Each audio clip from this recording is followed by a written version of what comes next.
Hello, church. We're looking at Leviticus chapter 15 today for our daily Bible reading. Word of the day is lest.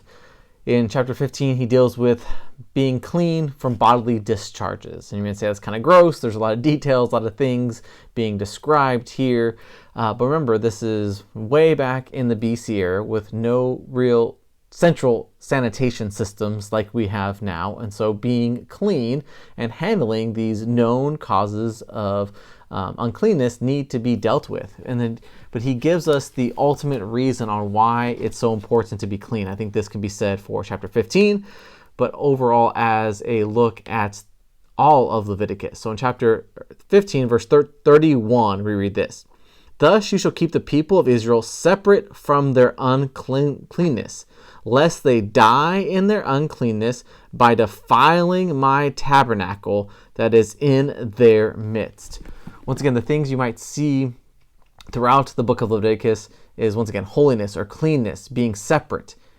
And not only do we need to be separate from the rest of the world, separated from our sin and separated from holiness, but it also shows us that God is perfect. God is always clean. God is never impure. There's no sickness, no sin, no disease with God. And so it helps us see this giant bridge between a holy and righteous God and us. Can't even fit in the camera screen all the way down here, right? And so too often we think, well, we're just a little lower than God. And so it doesn't take much for us to be able to be made right with Him.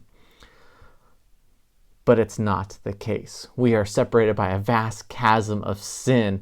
And once again, we are the created being by a perfect, holy God. And so the reason for handling cleanness and all this is so that God's tabernacle does not get defiled. That we don't try to bring anything unclean into God's presence, because He is holy and perfect and needs to stay that way. All right, church. Rejoice in the fact that we can be cleansed because God stepped into human history, taking our sin upon Himself, dying on a cross and rising again. All right, church, have a great day.